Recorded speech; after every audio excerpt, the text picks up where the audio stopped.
Ciao, ciao, everybody, and welcome to Giallo, Ciao, episode number 51. Our 51. back to basics episode 51. 51. Back to basics. Basically black. Oh, no, it says basically back. I'm sorry. Yeah, If you're watching the video. And, go ahead. No, I was going to say, you are basically black. Yeah. With the exception of, like, skin color. That's what my wife tells me. Oh, man, I wish my stuff was working. That's okay. They have pills for that. They're blue.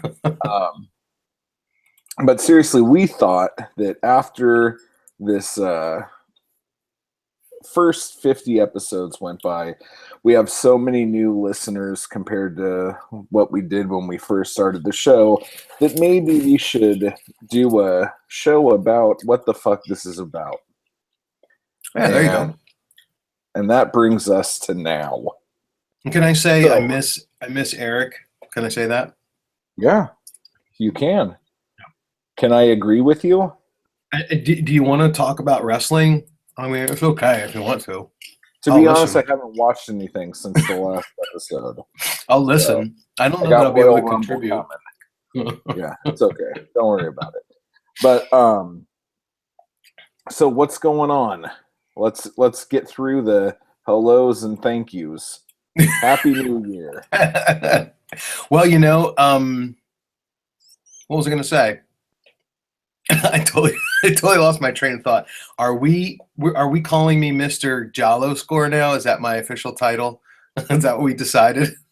If you want to be Mr. Giallo Score, you will be Mr. Giallo Score. Well, I mean, we'll put it to, first of all, we have a lot of new people on the Facebook group, so we want to say hi and thanks for joining up with the group in the discussion. There's been a lot of discussion lately on new things coming out and Neo Jolly and lots of cool stuff.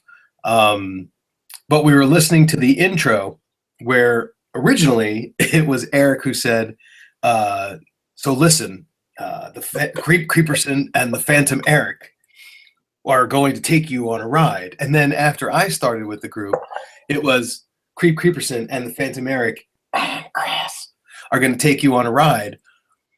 And now we have to do Creeperson and Chris.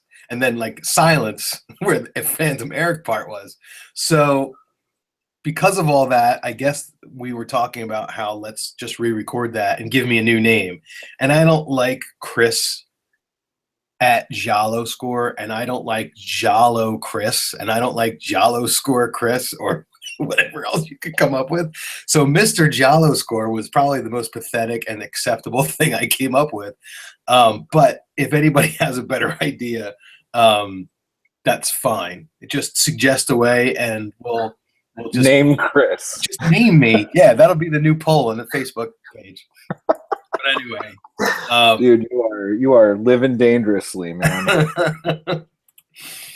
So yeah, we met. Creep and I met virtually a few weeks ago to talk about where we're headed, and with the podcast, and hopefully, we'll have Eric back from time to time if he so is inclined to talk about something specific. And we may have some other people that will jump in and help us out with some of these films. But yeah, like Creep said, we thought it was kind of a good idea to kind of reboot the podcast to a certain extent and go back to basics, which is, again, the name of the episode, and talk about the Giallo as a film, a cinematic format, as a genre, as a influence on other films and mainstream films, and why we're dedicating so much information and time to this very little known group of films from the mid-'70s. Early to mid 70s, because we like it so much. But why do we? And so what is it all about? So that's kind of what we're here to do today, or tonight, that is, and kind of serves as a nice kind of springboard for people who are trying to get into the genre. We're not going to spoil any movies on this particular episode. We're not going to talk about any one film in particular. And so if people who are listening to this are interested in turning new people onto the genre, point them to episode 51, because we'll hopefully cover a lot of stuff in the next however amount of time it takes. And it should be enlightening. And I think I've learned a lot about the genre since I started doing the podcast with Creep and with Eric. A lot more than I knew before I started. So, or things, my take on the films that we cover, and the movement behind it, and the context behind it has evolved as I've watched these films. So I think I have a new, fresher take on it since 2 or 3 years ago. So I think a lot when we were starting the show, we were kind of reviewing these movies and comparing them to every kind of film. And after doing like the first 10, it was just like, these movies are so their own thing. We can't compare them to anything other than the other Giallo. So, yeah, that's true. And I think that, I think a lot of people come into the genre from that aspect, because you probably had some sort of gateway drug into Giallo, which was some sort of horror film, most likely, or some sort of stepping stone from mainstream slasher horror, probably, to Argento, or maybe Torso is definitely a gateway drug into the Giallo genre, as well as some of the Argento films. And so everybody, I think, at this point in history comes into it with a lot of preconceptions. And so it's hard when you try to kind of look at these films and decide whether you want to be critical of them or not, and how critical do you want to get. There's a lot of there are a lot of paradoxes and a lot of stumbling blocks to deal with because of who these movies were intended for originally, and the context of the time they were put out, and so on and so forth. We'll get into in a little while. So should be hopefully not too dry of a discussion compared to when we talk about Sister Ursula and pegging and that sort of thing. yeah. I don't expect it to be as outlandish as the Cold-Blooded Beast episode. So, and for any of the live viewers, if you are watching the video feed and you would like to join our conversation or ask us a question, please use the Q&A app on the event page on Google+, and that way we will be able to see your questions and answer them immediately. If you do something different, I won't ever know. It's right around here somewhere. But yes.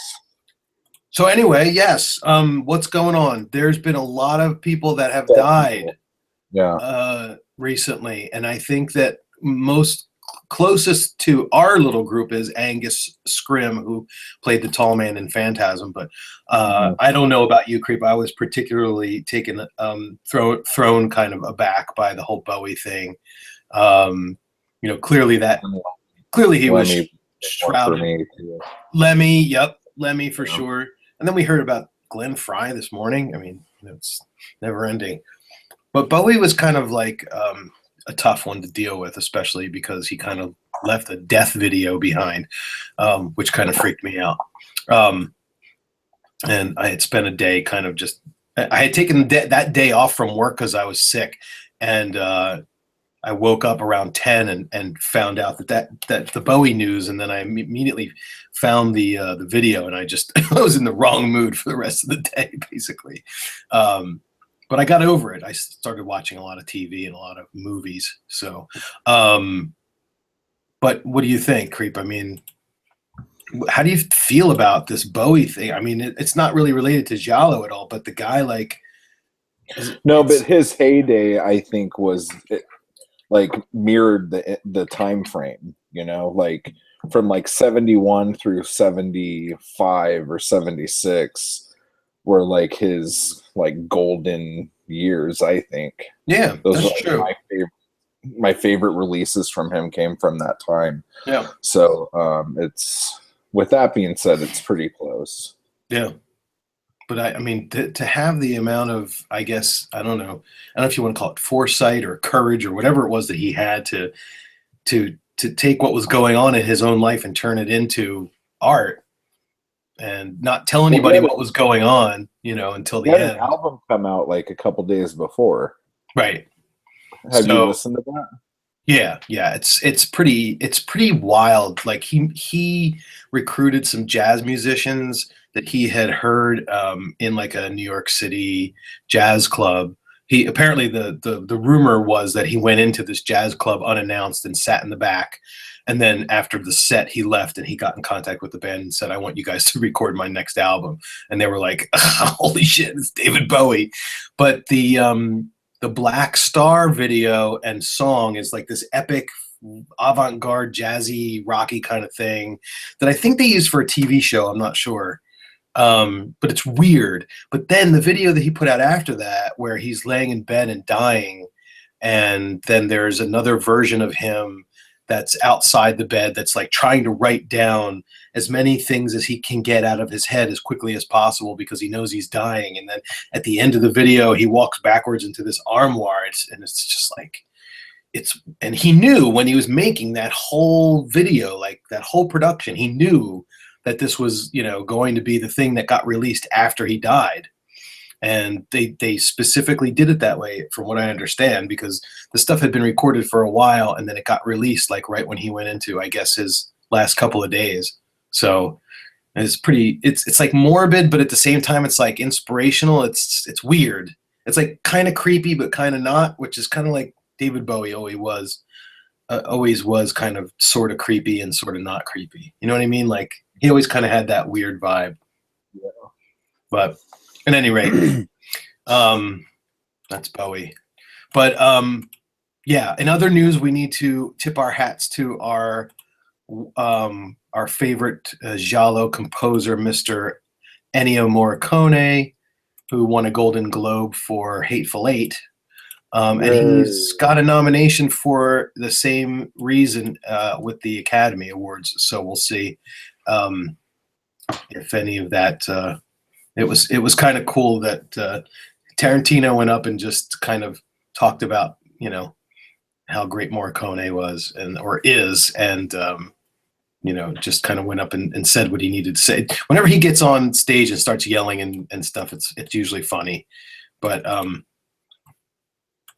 I don't know. Are you watching any of these films? Did you see Hateful Eight? Did you see any of these other films I saw Hateful Eight. And I really like the music in it, but I don't like the songs that are in it. Yeah, I'm with you on like that. The songs that were in it were, I thought, really oddly placed. But yeah, they didn't seem right at all. I agree. Like I'm like, well, clearly, it's not all a Morricone soundtrack. It's got these recorded songs, but where did they come from? I don't know. I don't know if they were they recorded for the soundtrack or if Tarantino found them in some old obscure something because he likes to do that. But I watched it on a day when I was just stuck in bed. I think that film is such a cool film to watch, like if you're in a snowstorm, because it's like that feeling. I don't know how much of that kind of feeling you get in Los Angeles, but there's a feeling when you know that there's an impending storm, a snowstorm coming, and you're going to be kind of held up in the house for a while, and it's like a cozy, comforting kind of feeling. Like you're not going anywhere, you don't need to go to work, you don't need to go do anything because you're stuck in the house. You can just watch TV, and it's comforting. And that's what that movie kind of made me felt like the whole time. Like I know there's all these gangsters, and they're all dangerous, but they're all kind of cooped up together, and they kind of have to all deal with each other for the next couple of days or so. But I thought Sam Jackson was real good in it, and everybody who was in it was really good. Like, yeah. I knew nothing about it going into it. I had no idea what it was about. I didn't know me who was neither. And as kind of slowish as it was in the beginning, it really doesn't seem like a 3-hour movie, which is really awesome considering it's one location basically. Yeah. Well, so, that's the question. Like, why? I mean, I know I don't know that there's really an answer to this, but with all of the hoopla surrounding the 70 millimeter cameras, but really the film was just filmed inside in one location for Yeah, I don't majority know of it. why that was done like that. I mean, Out just of any movie he's done, that would be the last movie where that would be important, I would right. think. Yeah, I mean, this was kind of like it was the same kind of context as Reservoir Dogs, where they were all just Yeah. stuck in that hangar or that shelter or whatever. But you know, who knows why Quentin does what he does. So, but I liked it. I thought it was good. I'm also watching Mr. Robot. I don't know if you've seen that show. Um, No. it's on USA Network. It's basically like uh, it's basically a mix between The Matrix and Fight Club and the movie called Pi. Did you ever see Pi? Yeah. Um, so it's basically like computer hackers trying to kind of rid the world of corporate evil kind of thing. But it's really like a fever dream kind of um, hallucinogenic kind of thing going on. Like the main character, you don't know, what's really happening and what's part of his weird psyche. It's a good film. It's a good series. I've only watched a few episodes, but I like it. It's really cool. It does remind me a little bit too much of Fight Club, but it's got enough going for it that it's not a total ripoff. It's not like I'm watching it going, oh, Tyler Durden already did this, So, Yeah. but um, yeah. So I mean, Yeah. lots of stuff going on. I've been watching a lot of westerns Oh lately yeah, for nice. some reason. Yeah. I don't know. It just kind of happened. Regular old westerns or Italian style? All of the above. All the above. They kind of all Yeah. mix together eventually. Yeah. Well, I got a copy of this a little while ago. This is Troy Howarth's. He's going to kill us because every time we say his name, we say it wrong. It's either Every Howarth time you say or his name, you or say it Howarth. wrong. What's that?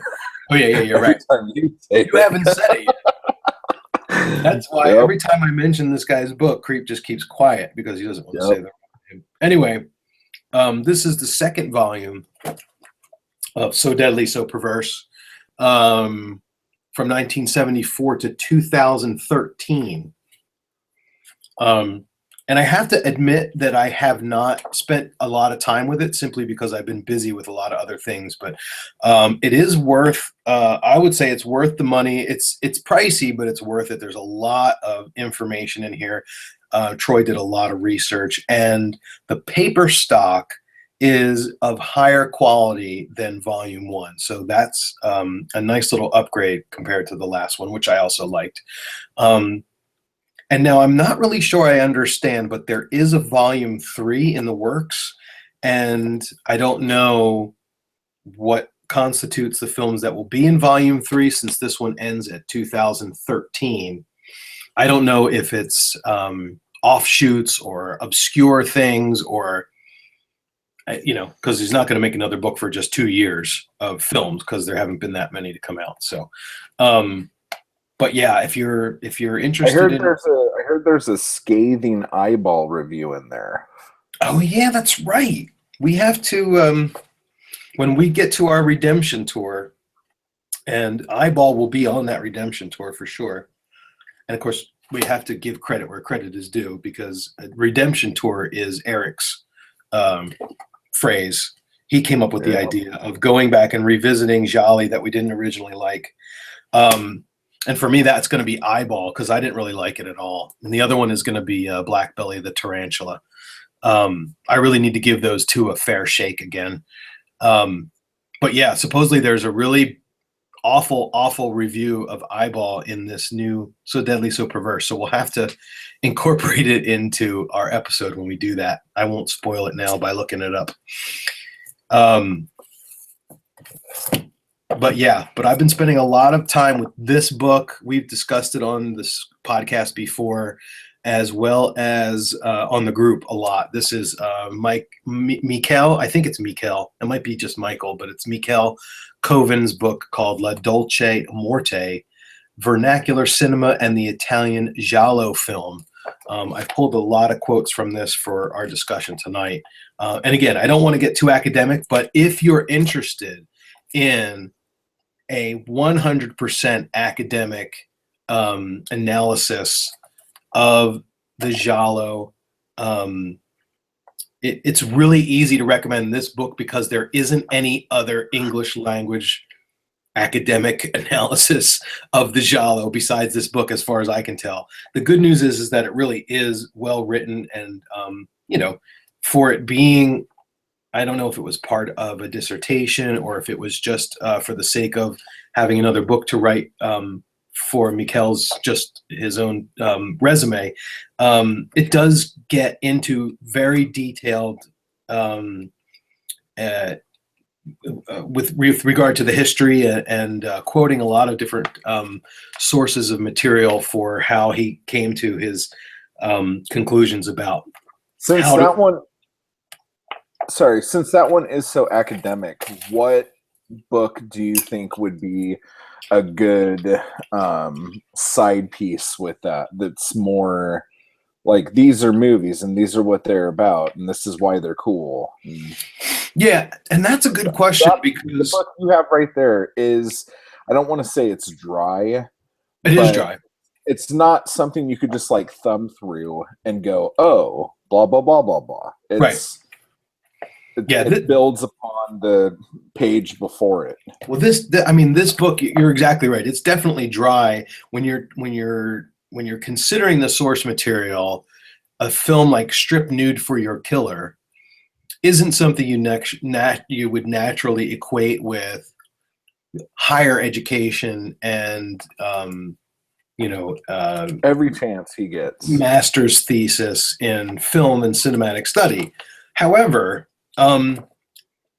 it's a really interesting genre because there's so many different kind of levels and facets to the way you can approach it.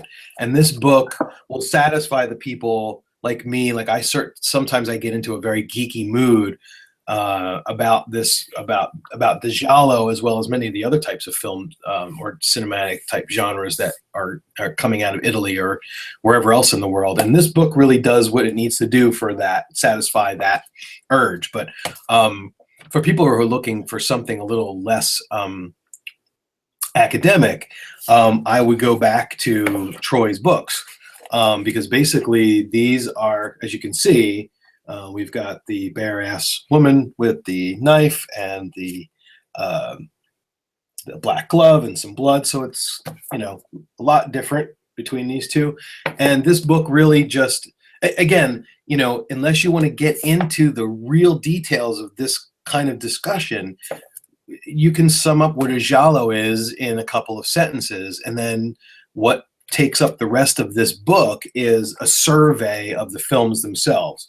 So the best, it's great to recommend reading materials for Giallo fans, but reading materials are secondary to the films themselves. So the best way to understand and learn about Gialli is to actually start watching them.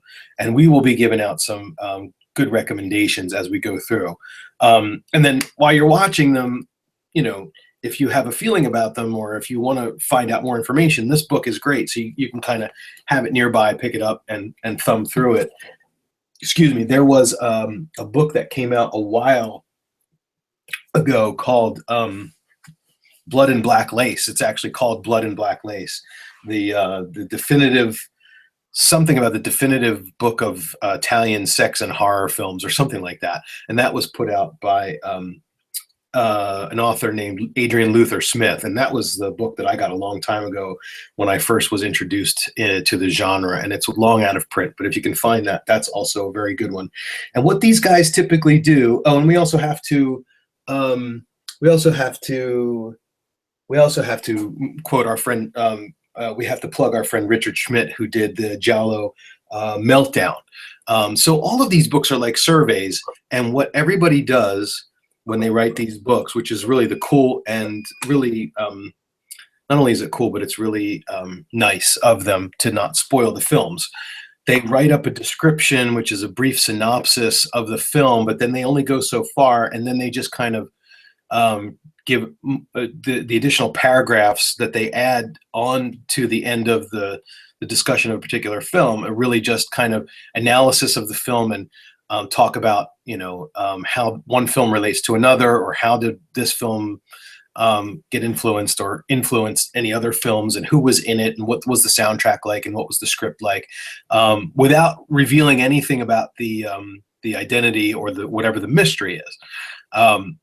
So any of these books are great. There's plenty of internet resources that you can also go to. I highly recommend the gialloscore.com, which is my website, which is a weird take on the whole thing, where we take the tropes of the classic Giallo and put points to them, and then we take a film and see how many points it gets. So there are plenty of spoilers on my website, so I don't recommend looking up films on my website until after you've watched them. But the long answer to your question, Creep, is that the So Deadly, So Perverse books are probably the best way to get your hands on some reading material whenever you can't actually be in front of a TV or some sort of screen to watch the films. These books are probably the next best thing. And Richard Smith's book Giallo Meltdown is cool because he basically decided, hey, I'm gonna do like a 3-day marathon and watch as many Gialli as I possibly can, and I'll take notes on all of them. And after the first of these marathons, he blogged the results, and then after that, he did a few more, and he got enough interest to publish a book. So it's kind of more of a stream of consciousness kind of thing, as opposed to Troy's books, but very entertaining and just as valid with regard to the genre. So that's that. So what is Giallo, sir? What is a Giallo? We're getting into that. We're doing it now. So again, I said this before not too long ago. I got a lot of information out of Mikel's book, this one here called La Dolce Morte. And I'm going to quote from it a lot in the next few minutes, just because I really think that he does a great job of trying to give everybody an idea of what we're talking about when we're talking about these types of films. So in its basic essence, Giallo is Italian for yellow. And the reason why the films are referred to a color is because in the late 1920s, there were Italian translations of paperback novels from mystery writers like Agatha Christie and Edgar Wallace and Arthur Conan Doyle, and they were published with these big, bright yellow covers. And the publishing house was Mondadori. And apparently they had, from what I got, here. Did you get one? So here's one right here for you. Do you have one sitting there? I do. I have one from our good friend Al, who was our Italian correspondent, who sent us a few of them. And it's written like the Bible. And if I could read Italian, I'd read it. But so apparently Mondadori broke kind of into the business by publishing romance novels with bright blue covers. This is something I didn't know. So their Giallo series was just an extension of the idea of color coding things. So Mikel Coven goes on to talk about how in British, or if you went into a British or a North American bookstore and you wanted to find an Agatha Christie novel, you would look in the mystery section. However, in an Italian bookstore, that section is called Giallo. So by its basic definition, it's a mystery, and probably you could even go so far as saying a mystery without any sort of real supernatural context. So a mystery that exists in the real world. I mean, you could say murder mystery, but there are gialli that don't revolve around anybody getting killed. and they're still considered mysteries because there's something sinister going on. There's some sort of suspenseful thing happening, and there's a mystery surrounding all of that. And it still falls into the Giallo kind of characteristics. So basically, what Coven writes is that they were very popular as literary art or as literary recreation basically during this period, but they were seen by the government as corrupt.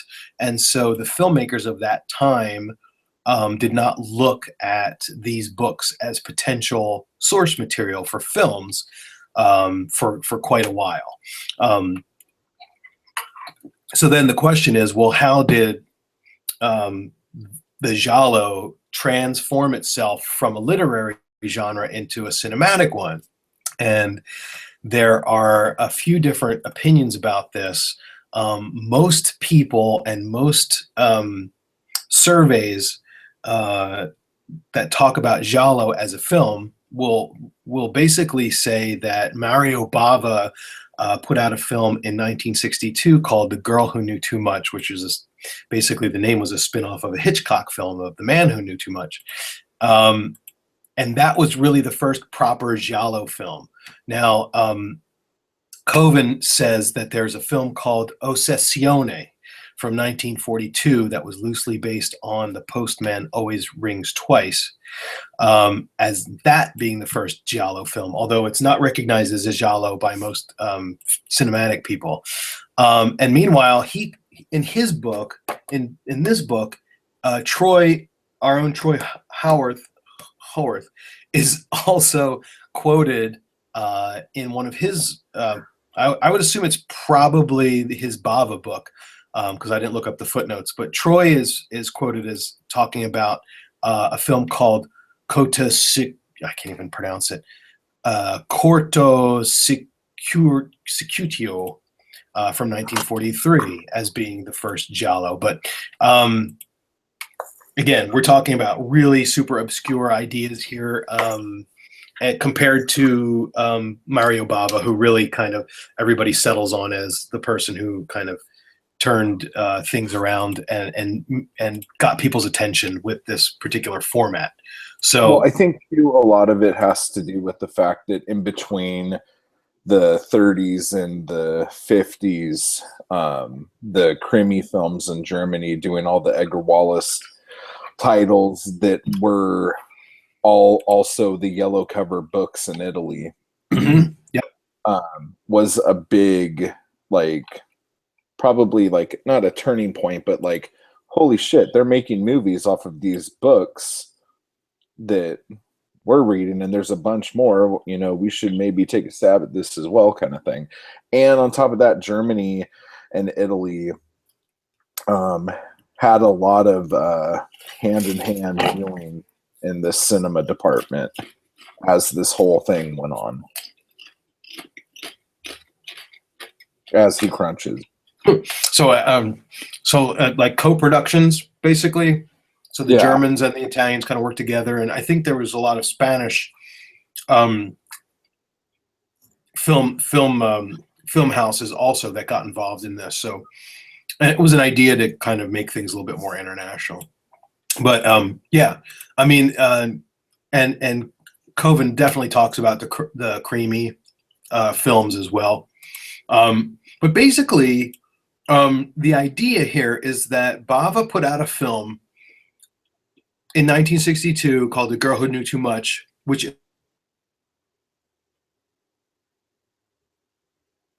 I think Chris froze. I don't know if I'm frozen. My internet's still working.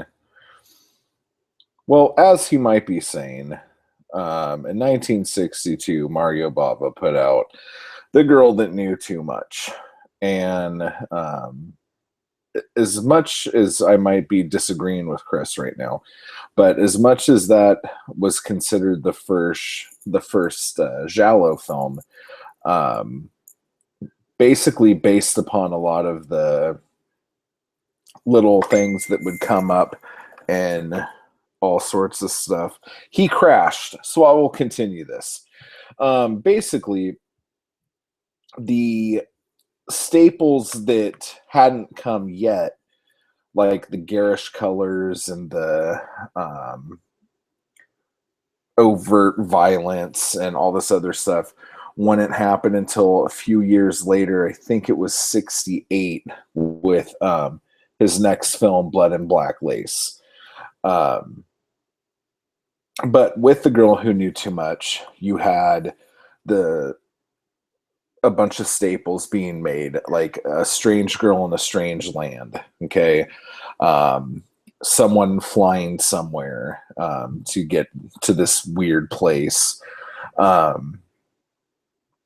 You had a gloved killer.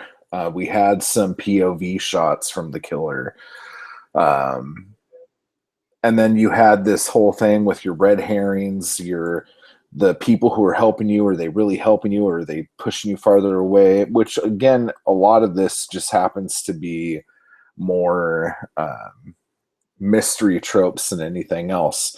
But as we move in from that film into Blood and Black Lace, it's the same kind of thing, but everything gets amped up. And probably the thing that changed the most from just a murder mystery to the Giallo film as what it was how violent the murders were, how gruesome the deaths were, how much violence and carnage was actually shown on screen.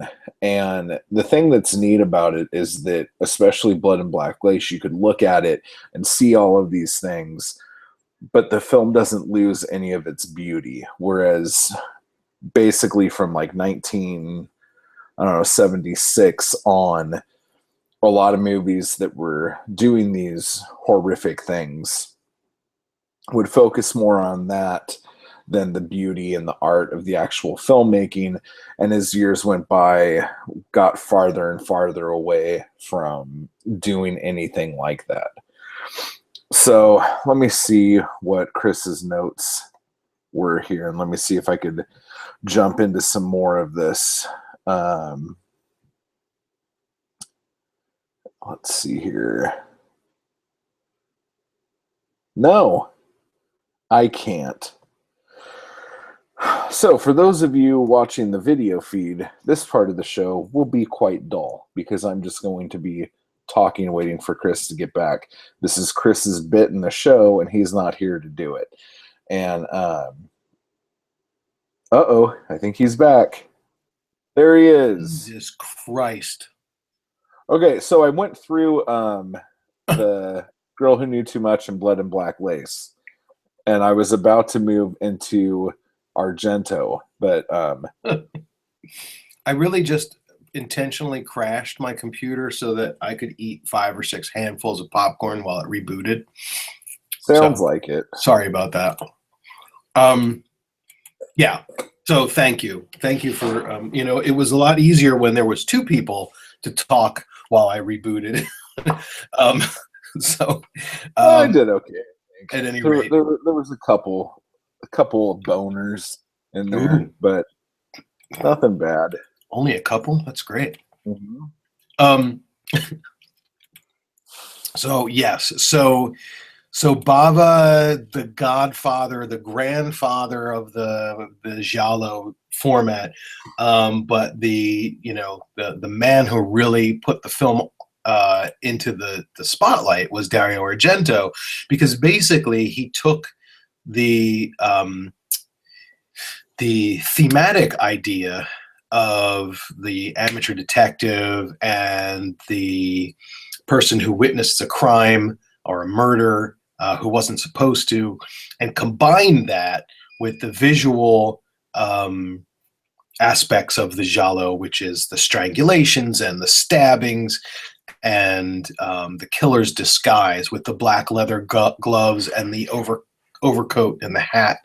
The one thing I do want to just interject here, a lot of people don't seem to realize that in between Blood and Black Lace and Bird with the Crystal Plumage, that there were a shit ton of movies that came out that were Giallo-esque. Yeah. And you can't overlook those because some of those are amazing. You have a ton from Lenzi, you have Fulci, you have more Bava. There's just a ton of really great pre-Argento Giallo films from that period that are just amazing that Yep. everyone should look at. Yep. Absolutely agreed. And I thought that was interesting when I was looking through this information earlier today, in that, yeah, there is a huge 6-year gap between Blood and Black Lace and Bird with the Crystal Plumage, which is the film that we're talking about with Argento, and basically taking those two ideas and pushing them together. And I don't know, because I haven't seen every single film in the survey between 64 and 70, but I don't know how many of them featured the killer is out there kind of motif. I don't. A lot of them were more suspense jolly, like one on top of the other. And There are some, but the thing that makes it more refreshing to some who probably have been seeing the same thing over and over again is that since the conventions weren't set in stone yet, and what they were mimicking hadn't been like bastardized by how much money it made at the box office. right, A lot of the ideas in those movies were quite new and fresh, even though they were just rip-offs of Hitchcock right. and Agatha Christie and stuff like that. But it's still a really neat thing to do, especially if you've just been watching a bunch of stuff from 70 to 73 and you're like going, fuck, all these movies are just the same thing. Just throw on something from like 68 and it'll totally cleanse your palate for sure. Yeah, absolutely. There's a film that I saw, and I haven't seen it in a while. It's called In the Folds of the Flesh, or In the Folds of Flesh. Which is one of the greatest titles I've ever heard of in my life. This is for sure. I don't even know what it was about, but it wasn't a murder mystery at all. It was this weird family they were basically spent most of the film trying to either double cross one another, or I don't even remember, like frame or blackmail each other into one thing or another. And the whole movie took place in this one house. And so, you know, once you get to Argento and Bird with the Crystal Plumage, you start to talk about, you know, what is it that characterizes this genre? And then if you read a little bit further into Coven's book, he starts to talk about this thing called the filone. And I won't go into too much detail, but the idea of a filone, which means vein, in other words, vein in your arm, not you're so vain, basically translates into in the tradition of, or in the vein of. And so the way that he looks at these films, and I guess, you know, it's not just Coven, but many of the contemporaries, they look at this idea of, well, Bava kind of came up with these two films, with the unlikely witness becoming the detective and the Giallo killer disguise with the black hat. And then Argento did Bird with the Crystal Plumage in the vein of Mario Bava's two films. And then all of the films that came after Bird were done in the vein of Argento's Bird. So we tend to think of the Giallo movement in terms of a river, kind of branching off into smaller and smaller streams and taking with it some of the things that influenced it to begin with, but making it a little bit different as it goes along and as it branches off. And so that's kind of why, you know, when you're looking at this academic study of the Giallo, Coven doesn't refer to it as a genre, because genre is really too big of a category for the Giallo. So like anything that would be considered a mystery is a Giallo. That would probably be the genre, but he starts to talk about this Filoni idea, or in the vein of. And I think it works really well for how to classify these movies, because he then goes on to talk about what is the classic Giallo, and the idea of the killer is out there. And footnote, and this is probably obvious to most people who have watched or listened to our podcast before, but the classic Giallo with the killer dressed up in the black, gloves with a knife, who's killing people with the amateur detective. That's my favorite flavor of Giallo. Um, it, I like all of the films from the period and from this kind of group of films, but the ones where it's, the killer is out there, the detective is one step behind, and the clues lead them into different directions and stuff. Basically, the way that Argento kind of outlined it in Bird, those are my personal favorite kind of formulas. And so, again, Coven is calling these classic Giallo, and examples of these would be Case of the Bloody Iris, What Have You Done to Solange, Who Saw Her Die, Seven Bloodstained Orchids, The Red Queen Kills Seven Times, The Fifth Chord, even as far as Strip Nude for Your Killer and Deep Red and Eyeball. These are all kind of the classic Giallo, where the amateur detective is trying to solve trying to solve the mystery. And you can get even more into pigeonholing the thematic elements, more like the amateur detective just happens to be from a foreigner from a different country who just happens to accidentally witness something that he wasn't supposed to witness. Now, not all of the films that I just ran through have that foreigner accidental situation, but they all have the amateur detective. So again, even within the classic Giallo, there are flavors upon flavors upon flavors. The other few flavors that Coven talks about are the gialli that are in the vein of the police procedural, and basically there's not much difference to those except for the fact that the central character is the police investigation instead of the amateur detective. And so there are films like The Pajama Girl Case and What Have They Done to Our Daughters, which the revealing of the killer and the mystery surrounding who the killer is little less important, although it's still a mystery.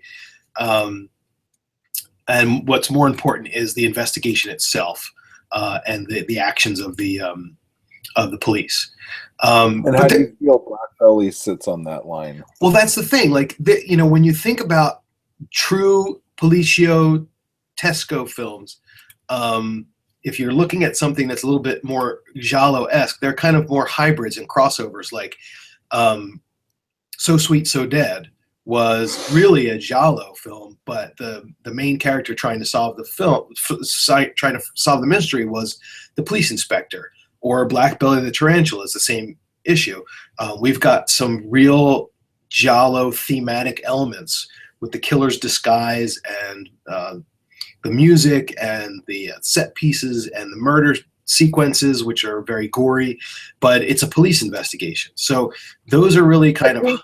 With Black Belly, though, it starts off as a police investigation, and then halfway through, it's almost like it doesn't even matter that he's the cop.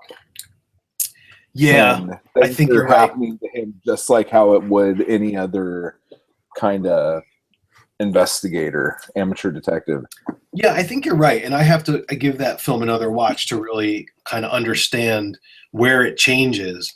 But I think the difference between the two is that, if you are police, if you work for the police force, you have at your disposal all of those police resources. And I think that in Black Belly, like you were saying, I think the main character, eventually he becomes, he's just out on his own trying to solve this case, instead of it being like with My Dear Killer, which was the one with George Hilton with the mustache.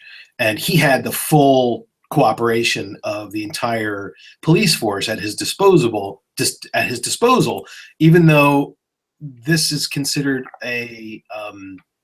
this film, My Dear Killer, is definitely considered a classic Giallo in about every sense, except for the fact that the main protagonist is a police inspector. So it's definitely a blurry, gray area when you start to break these things try to put them into neat little buckets.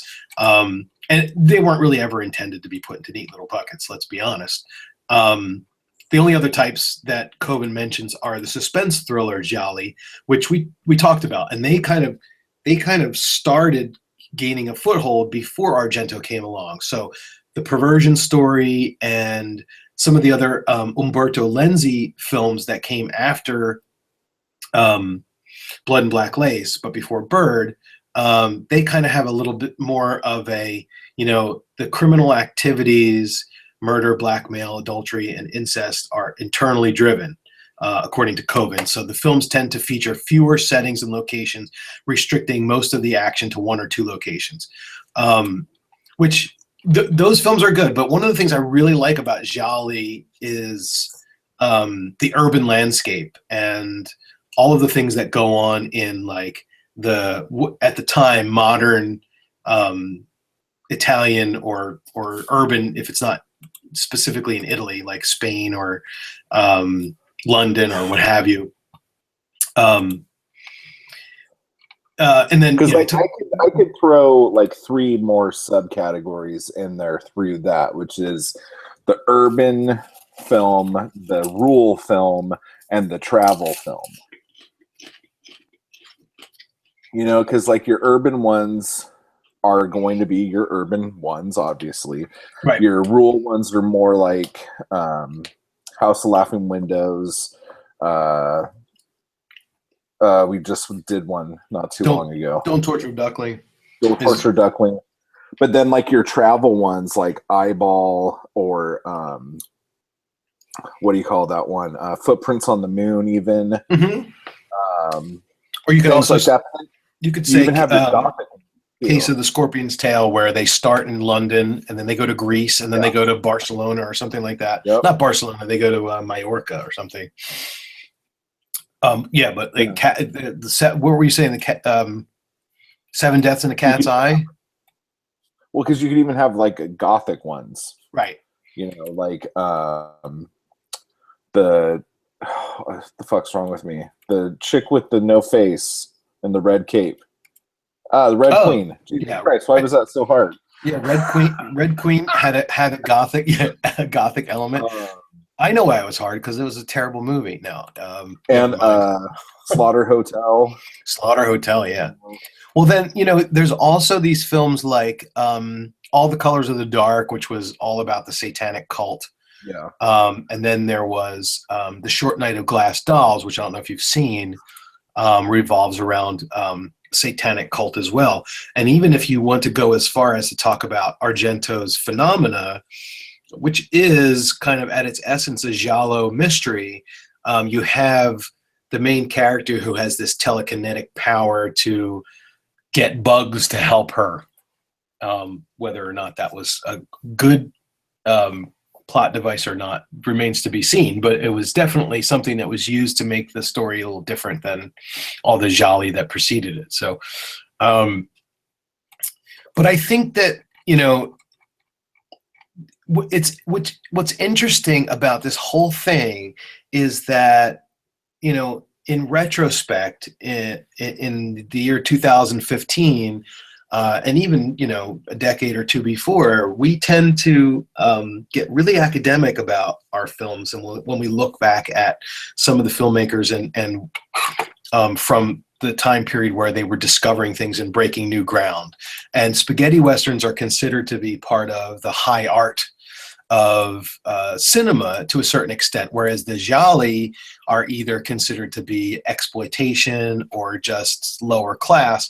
And the reason why they are is because they were intended to be exploitation and lower class. I mean, the idea was that they needed to finance, again, I'm kind of paraphrasing Coven's book, but the Italians needed to finance their high art cinema, right? They needed to finance give me a Italian filmmaker who was real famous. I can't even. So Fellini and people who would go to see those kinds of films. I guess it's kind of like very analogous to what we have today, where unfortunately now it's big budget, but the films, it's kind of, I guess, the reverse, where they spend a lot of money on these big budget dumb films, so that the actors and the directors can go on and make an art film that they never are going to make any money out of. And that's the way that kind of Hollywood works now. But it looks like it was the reverse back then, where they needed to make this money from these third-run cinemas that would show these exploitation features on a regular basis in order to finance their high art cinema. And so if you think about, you know, the context of when these films were shown, you had the Giallo films, you had I forget what the name of it was, but basically it was those sword and sandal, you know, ripoffs of whatever the sword and sandal American film, Hollywood film was that they ripped off. And the spaghetti westerns and the Poliziotesco films and the horror films. There was all this quick turnaround. There was all this flavor of the month. And these films would just go straight to the third run cinemas, and they would recycle, you know, 1 or 2 or 3 or 4 times a week. There would be new films to come out. And so when you start talking about analysis of these films, and probably over analysis of these films way beyond the filmmaker's original intention, you have to consider the original audience. And so Coven kind of talks about what the original, you know, theater going audience was like to go see a Giallo and or any of these other types of movies. And basically, I'll give you a quick quote from the book.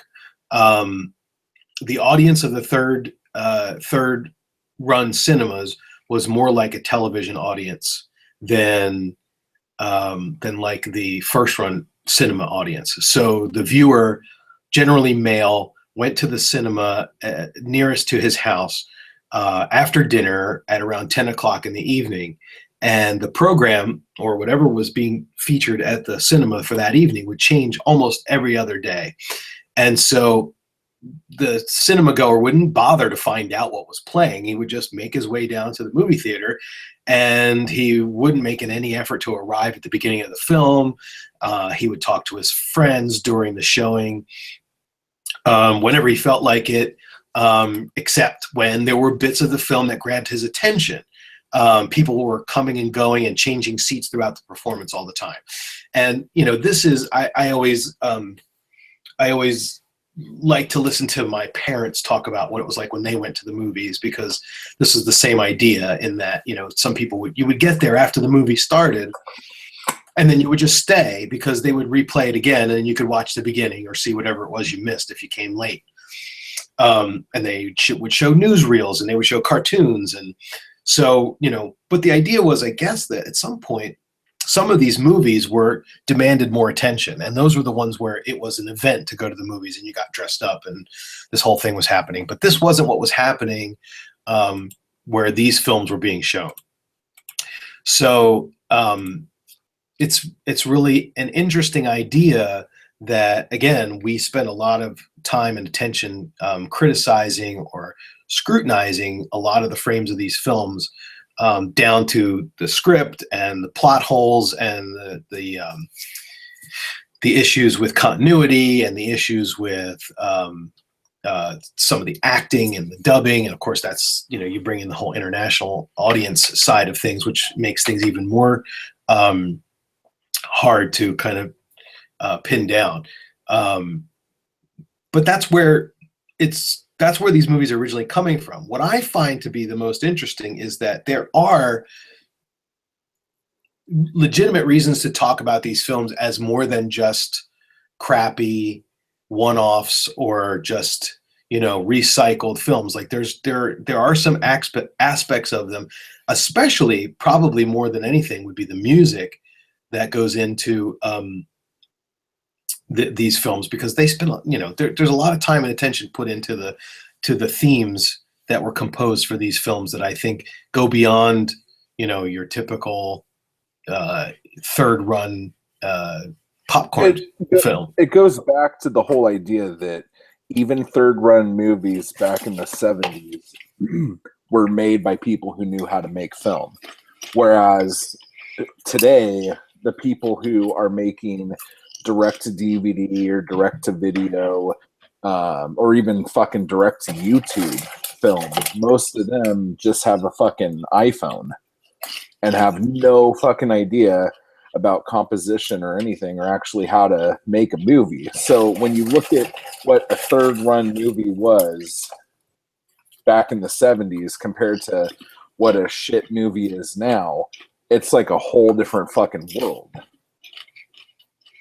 And that's partly because of the technology, right? Because it's that people knew they learned how to make those movies, because a lot of the people who are making these movies that were third run movies were also the people who were working on the B unit on the last Fellini movie. Right. You know what I'm saying? Like, they were on huge productions. They know the art. They know how to light. They know how to they just know how to do their job. Mm-hmm. Whereas now, including myself, I didn't go to fucking film school. And a lot of other people out there who are making movies right now didn't go to film school. They have no fucking idea how the fuck to do anything. But they do it and make a poster and get it on Netflix or something like that. And that's why there's so many shit fucking movies on fucking Netflix, fucking Amazon shit. Well, and we'll kind of revisit this when we talk about the Neo Giallo, because it's a very interesting discussion about where this particular type of film has ended up, and where it's eventually progressed to where it is now, which is different than how it started, obviously. Yeah. So, that's really a good, I think, introduction for most people. Again, there's a lot more information in Coven's book if you're so inclined. All of this that we just talked about really came from the first chapter, and then maybe a little bit of the second chapter where he talks about the context of the Giallo in Italian cinema at the time period. But the book goes on to discuss all sorts of shit. All sorts of stuff. The killer's identity, the amateur detective, murder. You like to suck penis when you're watching your films. You might have. I don't know. Yeah. Am I jumping into my bit now? Yeah. So, I guess, again, for anybody who's interested in this list of films that we've covered so far, that basically go from 1962 up until 1975 or 78 or so. I'll post them up I guess we'll put them on the Facebook group, okay, so that people can look them up and see which ones they want to see. A lot of these are available on YouTube. There is what the hell is that? Is it Grindhouse? Especially if you know how to speak Italian. Yeah, this is true. I can't remember what the name of that Roku channel was that I found the other day. I don't know if it was Grindhouse or something, but they have a ton of Gialli on their channel, and it's a free movie channel. But so these films are a lot easier to find than they used to be, because you needed to get some sort of a VHS bootleg or find it on Laserdisc or something of that sort. And now it's a lot easier to get them. So Creep is going to now talk about his part, which basically is, the evolution of the film after this particular initial heyday, this golden age. And I thought I was doing the culture. And how did it affect the culture at the time, and how did it affect the culture of basically, I did some research, and I got into it. You did, and I learned a bunch of stuff that I didn't know before. So this is as new to me as it is to you. So did you know that Italy was a monarchy until 1948? Did you know that? I I thought did not. I thought it was a fascist dictatorship. Is that the same thing? I have no clue because I'm confused now. But anyway, so the first Republic era of Italy um, basically starts from 1948 and moves until 1992. And a lot happens through here. But again, we have the end of World War II, Mussolini getting killed or whatever, the monarchy crumbling, and a new democracy coming into its glory. Hey, Chris, can you mute your microphone while you eat and rummage your hand in the bowl? Yeah, is it? I had it up here. Oh, no, it's super loud. Oh, really? Yeah. I'll Sorry. mute you. Sorry How's about that? It's okay. I'll just mute you. There we go. He's muted. So anyhow, I'm gonna have to bring him back in a minute because this is just too creepy. So through the 50s and 60s, Italy was kind of coming into its own, reinventing itself, trying to figure out what the fuck it was doing.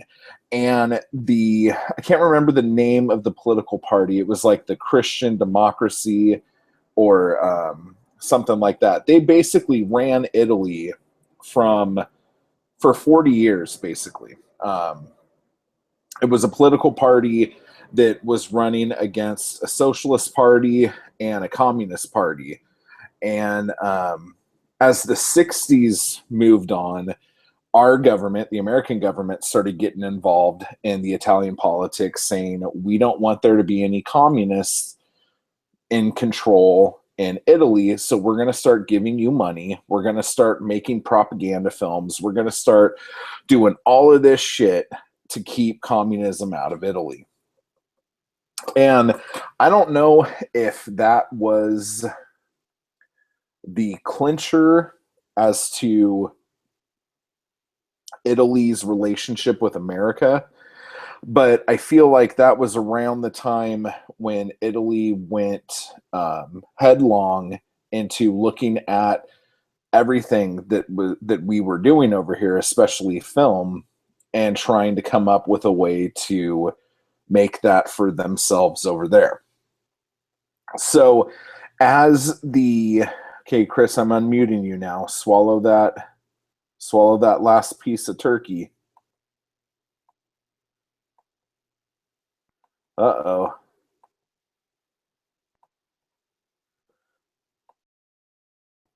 It looks like I can't unmute him. Can you unmute you? There Hello. you go. Hi.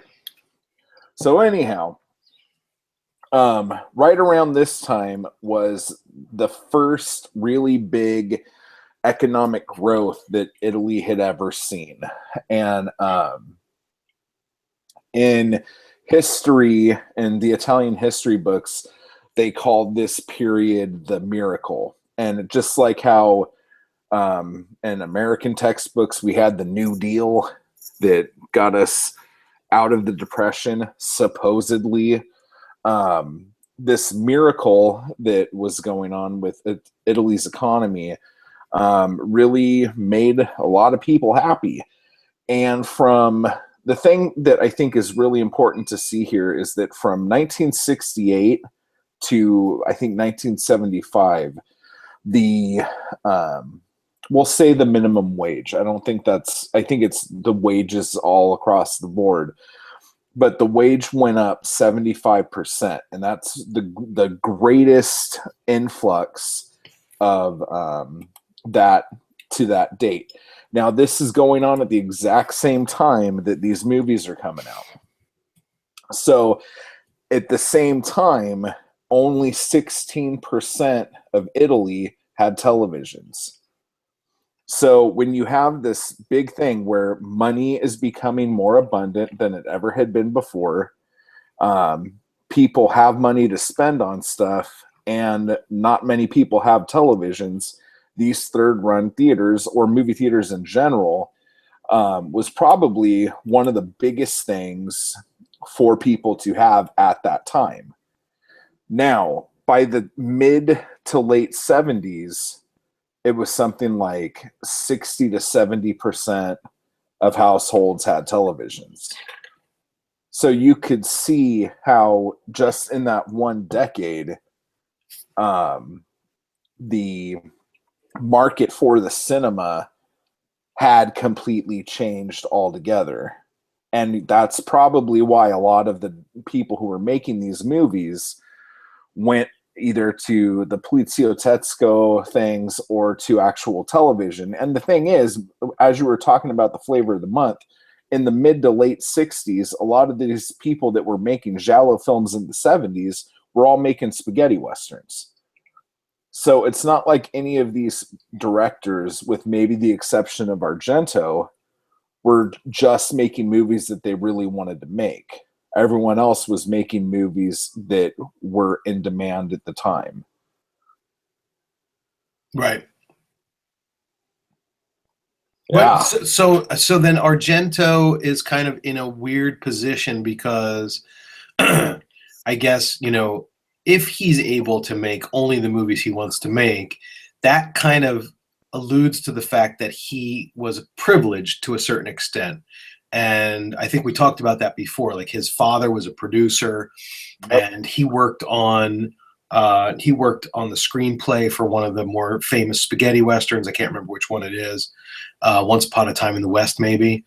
And so then you have to ask the question, like, did Argento want to be the next Fellini and he wasn't good enough, or he wasn't considered by the people at that time to be good enough, and so he decided... Well, I mean, look at what he did after Four Flies. What was the movie he did after Four Flies? It was called, like... The one that no one's seen or heard of. Sina Giorgante. It was like some historical comedy or something. Yeah, well, there you go. Like, it's like when Wes Craven tried to make Music of the Heart or whatever the fuck that shit fuck movie was. Nobody gave two shits because he was a horror guy. And as much as Wes Craven didn't want to make horror films his whole life, he had no fucking choice. Right, but if you have somebody like Fulci, who he makes a sword and sandal film, and then he makes a police film, and then he makes a giallo, and then he makes horror, and then he does this and this and this, like, he's basically just jumping around into whatever's popular.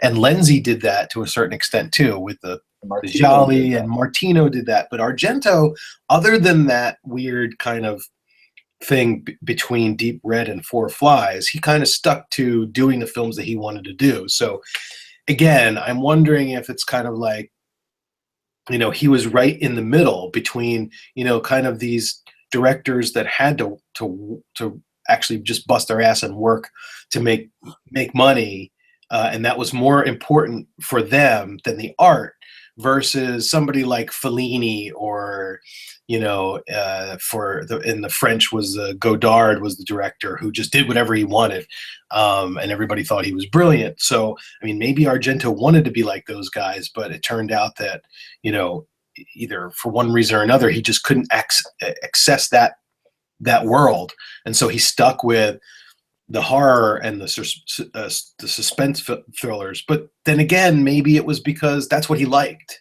and kind of Bava was kind of the same thing. Like, Bava was a technical kind of genius as far as cinema is concerned, but he stuck to the the more quote unquote romantic types of films, like horror films and suspense films and creature films and that sort of thing, as opposed to, again, this high art cinema. Argento's younger than all these guys. Okay. Right. Argento's this weird middle kid because he's younger than the Lenzi, Martino, Bava school, but he's also older than all of their kids that went on to make movies. Right. You know what I'm saying? So he didn't have to slave away on the spaghetti westerns. He didn't have that. I don't think he ever had that mentality of, these are the things you have to work on because you're a filmmaker and this is what you do. I think because his dad was who his dad was, he's like, what do you want to make? And he's like, I want to do this. And he did it. Right.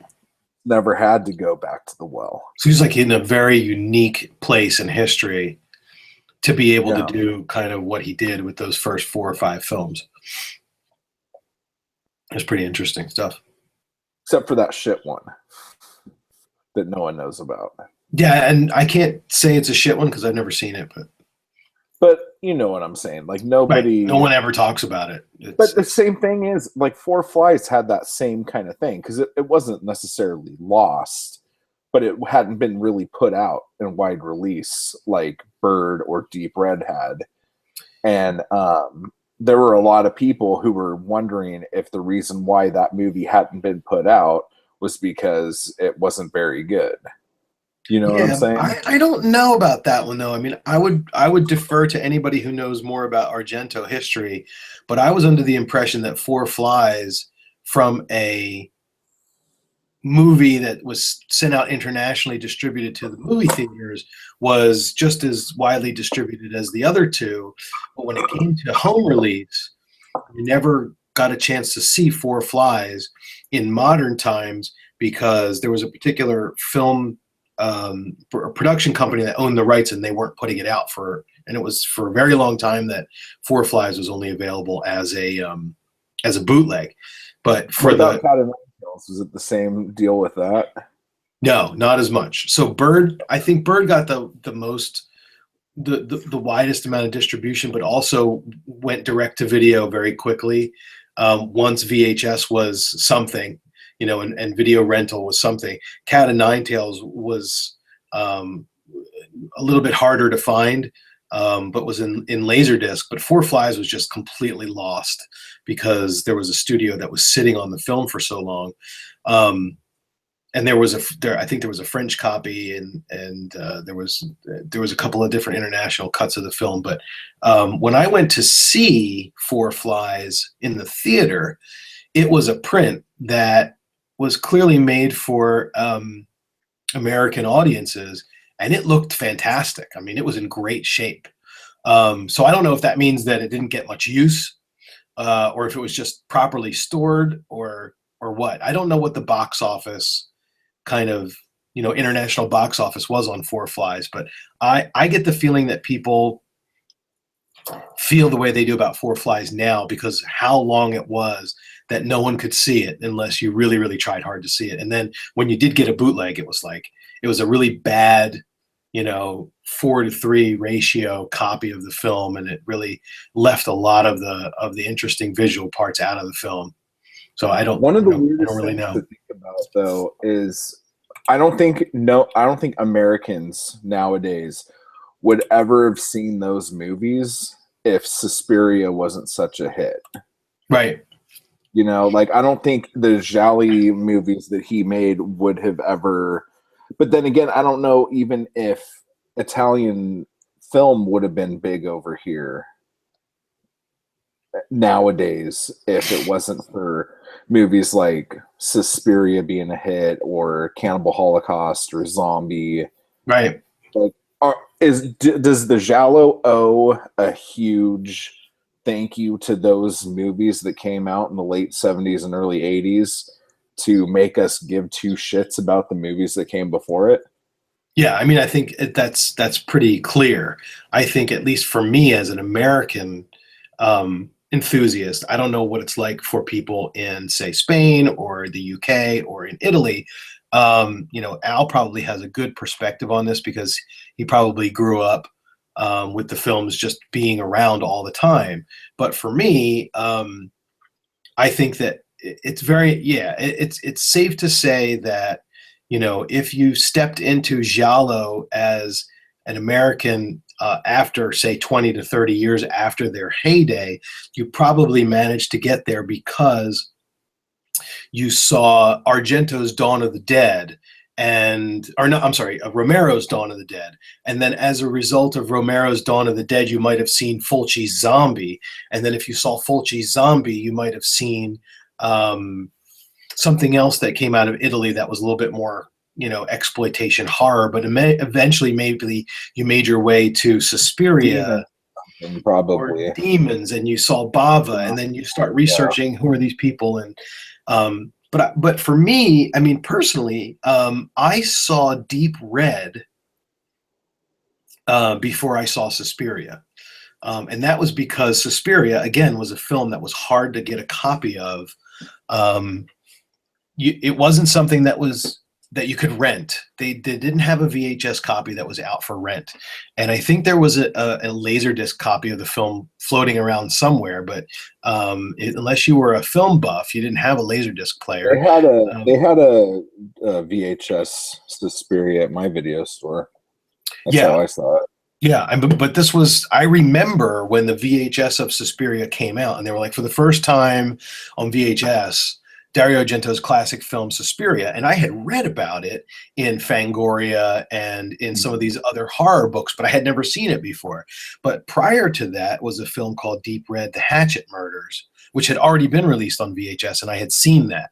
And I'm like, you know, I want to see this Suspiria because everyone talks about how great Suspiria is. Now, I think that Phenomena or Creepers was already out on VHS prior to that, because that was a little bit more, you know, Jennifer Connelly was in it, and it had Donald Pleasance, and it was a little bit more American friendly.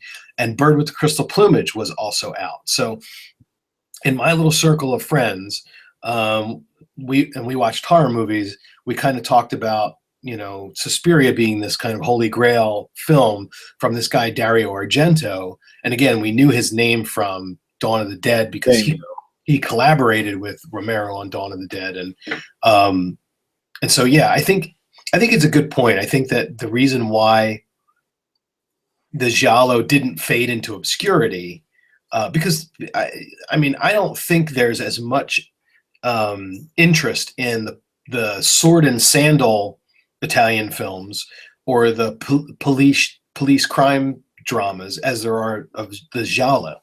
The Gialli films, and I think it's because of their connection with Argento and with horror and with the modern slasher and with American audiences who, you know, if you're interested in the genre, you want to go back and kind of see, well, where did it come from?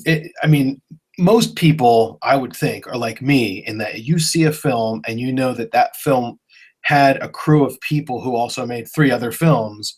You want to look for those other 3 films, and then that just kind of leads you on and on. I mean, it's the same thing with the spaghetti westerns because of Clint Eastwood. Clint Eastwood becomes a star here, and then the spaghetti westerns he was in are like cool as shit to watch. And then you start looking up all the filmmakers and all the people who did all these other movies that are just fucking like it.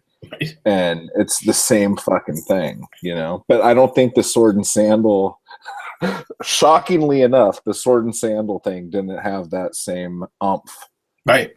But Fulci did one called Conquest, and I think I bought the DVD, but Lord knows I don't think I even ever watched it. So, but Fulci, more than anybody else in this group of filmmakers, was the most. I don't know what's the right adjective. I don't know if you want to say prolific or if you want to just say that he was, you know, a genre slut. I mean, he basically just did one of each. You know, give me the list and I'll do one of each. Now, most people think that Fulci's best films are his Gialli. He's more obviously famous for films like Zombie and The Beyond and Gates of Hell and so on. But, you know, many consider him to be a very accomplished director, but when you see some of the films he put out, you can tell either that he was just trying to cash in or that he was just a hack. But, you know, it's hard to understand and explain why a film like Cat in the Brain, which is like one of the worst horror movies ever, is a Fulci film. And then you can compare that to Perversion Story, with this like super cinescope Giallo that's set in San Francisco with this crazy avant-garde jazz soundtrack. And I mean, it's crazy like how different those 2 films are.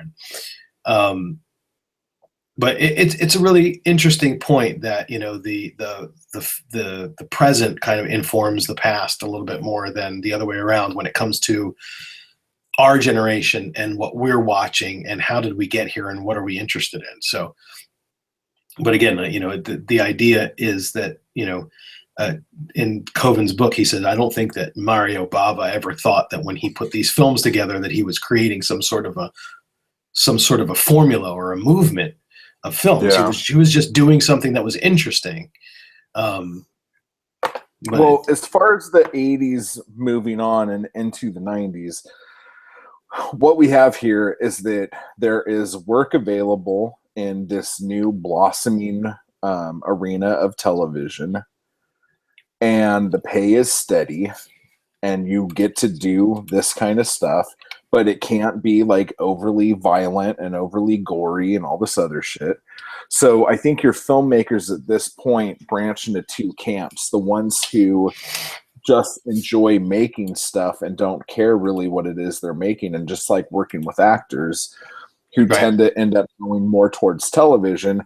And then you have your people who want to push the envelope and want to do weird and crazy shit. And that's where all of your 80s horror directors come from. Right. And I think the Giallo kind of died when they started pushing the envelope further and further. And you have movies like Demons, and you have shit like House by the Cemetery, and as it goes on and on and on and on and on. And then by the 90s, what you were having was money for films in Italy was almost non-existent.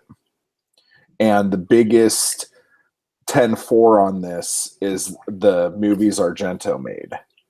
You look at the budgets of the films that he made in the 70s compared to the budgets of the films he made in the 90s, and it's shocking to see really what he was working with. Yeah. But a lot of those guys stayed with television and had amazing careers doing television, and every once in a while would pop out and do a film for fun or something like that. But the direct-to-DVD world started eating up a lot of that third-run theater world. Yep. And that kind of brings us to today, where you have people who have come and have admired all the Gialli so much and wanting to recreate it, that all these people are, I don't want to say bastardizing it all, but like they're taking as much from these movies and using it as inspiration and paying homage and all this other stuff, up to just completely ripping them off. Right. Well, and that's kind of what you have now. And 2 points. I think it's obviously a lot safer if you just go into television, because the TV landscape in Italy wasn't for export. I mean, it was going to be just Italian based for Italian audiences, and for directors who didn't want to have to deal with, how's this going to handle internationally, and we got to find people to do the overdubs and all that other stuff. It made things a lot easier. And like you said, you could work on, you could spend more energy on the content and not have to worry about, well, I'm making this for, an English speaking audience, and so I have all these other hurdles I got to get over. But going to the idea of the neo giallo and the paying homage kind of to a fault almost. It's I don't know. I haven't seen enough of the films that people consider to be neo giallo. I mean, I know that we can get into a discussion of films that the American Hollywood system has put out that were influenced by the genre, like Dress to Kill, and there's another. What was that? Friday the 13th. Friday the 13th. Yeah, Friday the 13th Part 2. I mean, but what was the point that you had made about the neo giallo, like where we are today? Because I homage to ripping off. Yeah, I mean, I've seen, we covered the Strange Color of Your Body's Tears on this podcast, which is great. which is a good film. But I say that with a but simply because, again, it's this Here's weird. a question that might help this weird paradox. Brian Martinez just wrote in a question saying, what would you guys consider the very last good Giallo, excluding Neo Gialli? Oh, I don't know. I don't know that I. What were you going to say, Tenebrae?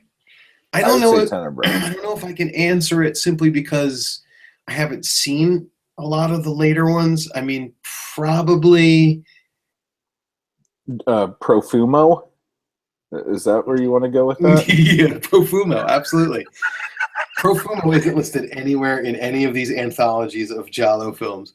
I don't know where you even found it, to be honest. Which is great because it's great. But you can't talk about Giallo in between 1980 and 2000 without talking about Argento. But I'm going to go through this book and see what I can find, and maybe I can answer Brian's question after a little bit of time.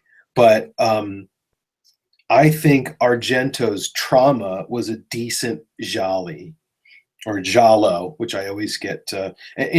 We've made some assumptions about our audience here in some of the very basic aspects of the film. We assume that people know what a Giallo is, even though we spent most of this time talking about what a Giallo is. But we say Gialli instead of Giallos with an S on the end of it. So I don't know.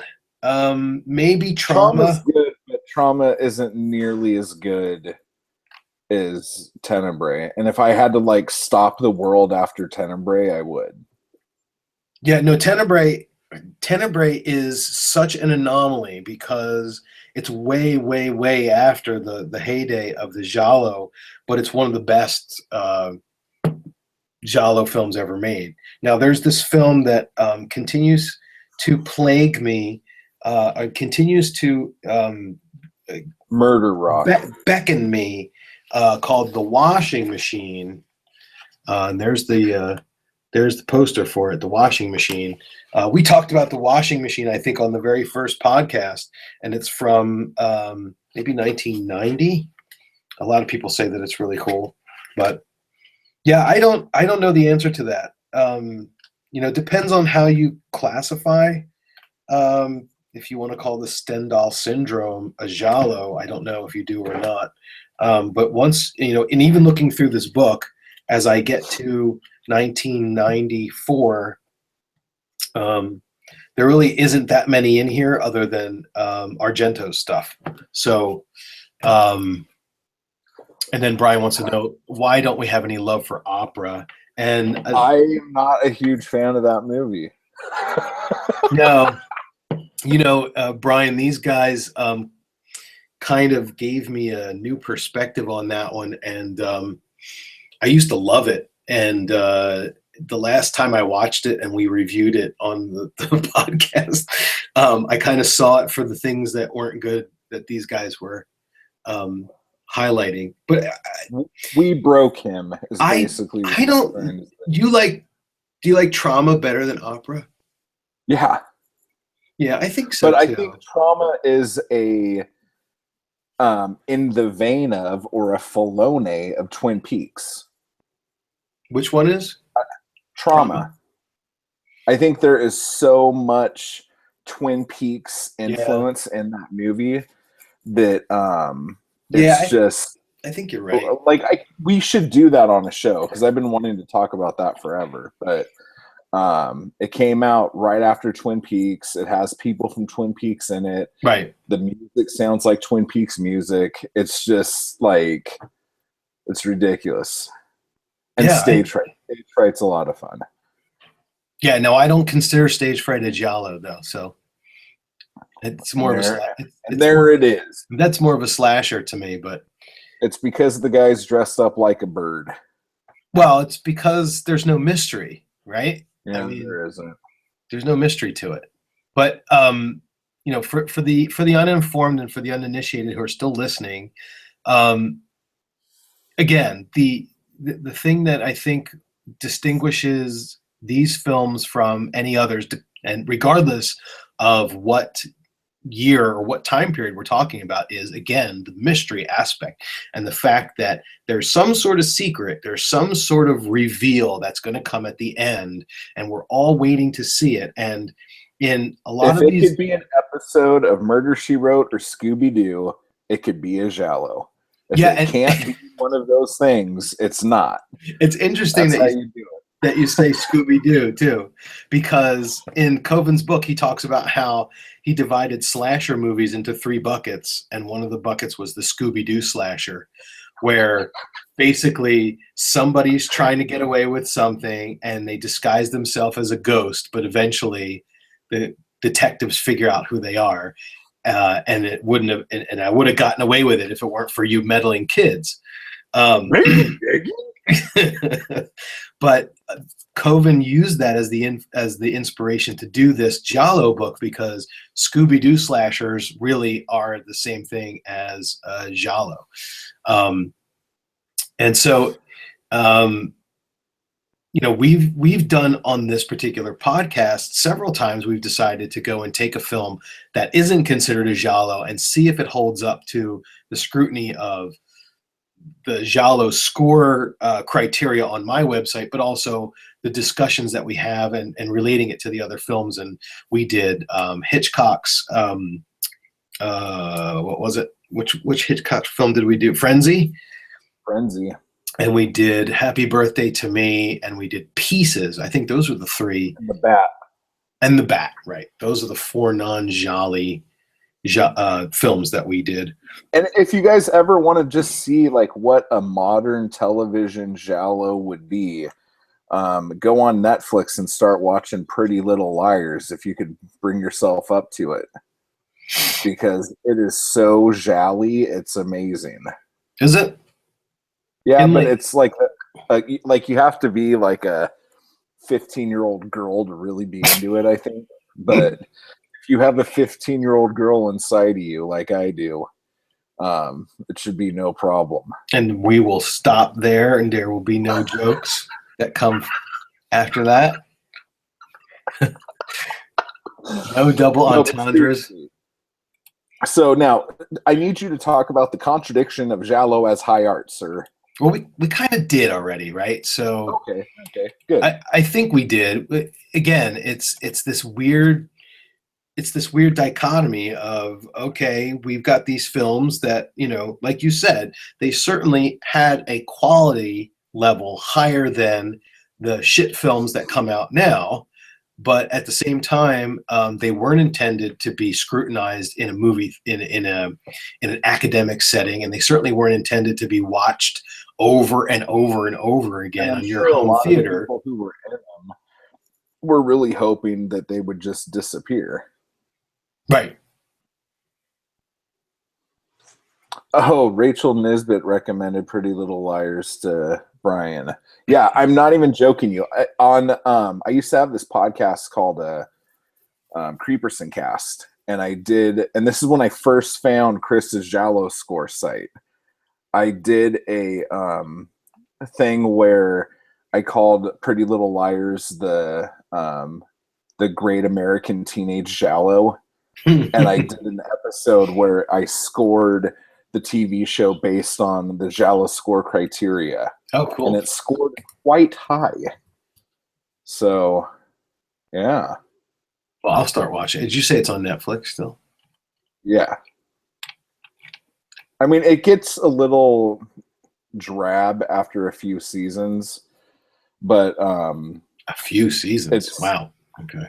Yeah, I think I only watched the first 4 seasons. I might need to get back in there. But there's only so many angsty teenage girls trying to have sex with adult males that I could handle. All right. Well, I'll give it a shot. Why not? I got nothing else to do. So with that being said, next time on the Ciao, it's Pretty Little Liars. No. we're going to start. I want a Pretty Little Liars report from Chris on the next episode. Okay. But we're going to start our redemption tour, and we're going to do a movie that I basically filleted when we reviewed it the first time, which was Bay of Blood, and a movie that Chris wasn't even on the show technically for, Black Belly of the Tarantula. And we are going to give those new watches, and hopefully they'll be able to tell us the time. and just to clarify, we're going to probably do our best to cover both of those films in one episode, since they've already been covered to a greater extent in the earlier podcasts. But I'm excited to watch Bay of Blood because I love that one, and I'm excited to give Black Belly another try. I know that's I'm got every. Excited to put the Bay of Blood soundtrack on another podcast. Yeah, exactly. Yeah, well, Black Belly has so much going for it. It's totally fucking does. Why I don't like it, but I'm gonna find out. I don't either. Maybe I'm gonna like it this time. I mean, I got a good copy. It's not like I have a lousy Or you better copy. come with good fucking excuses. I will. But I'm still looking for that elusive 100-point Giallo film. I don't know if we'll ever get it, if we'll ever find it. And we talked about this, I think. And you know what? I want you to rescore Black Belly too, motherfucker. I want you to go through it and see if I think it got a good score, though. But let's see if it gets a better score. Did you hear me say, a good score, though?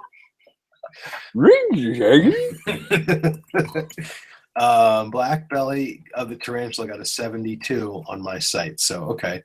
But we were talking about this at the end of last cast, which is that we've gone through 50 films, and with the exception of a few obscurities that have made their way into our episodes, we covered a lot of the classics. So I am interested to see, what happens next, and whether the ones that we start discovering are they just going to be copies and kind of rip off?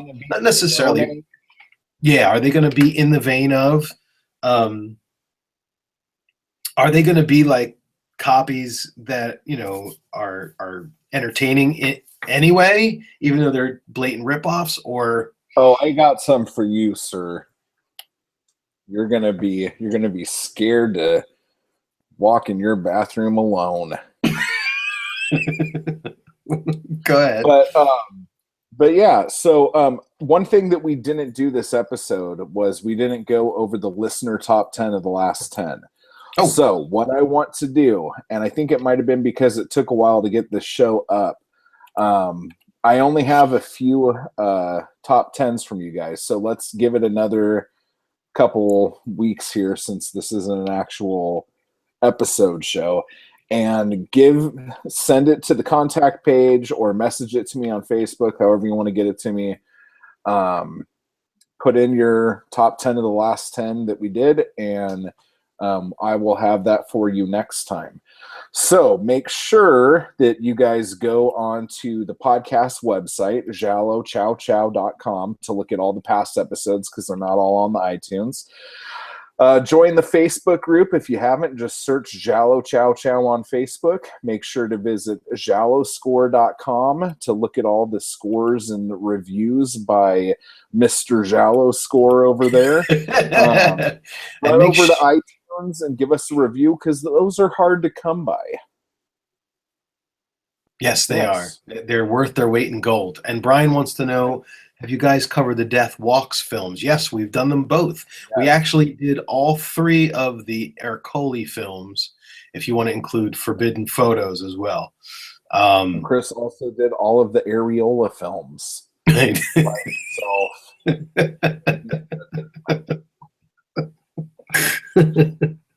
I did. They got a good score. They got a great score. That's for sure. They could cut glass Those scores were so hard and sharp. All right, guys. So until next time, ciao, ciao, everybody. Ciao, ciao, everybody. Yay. And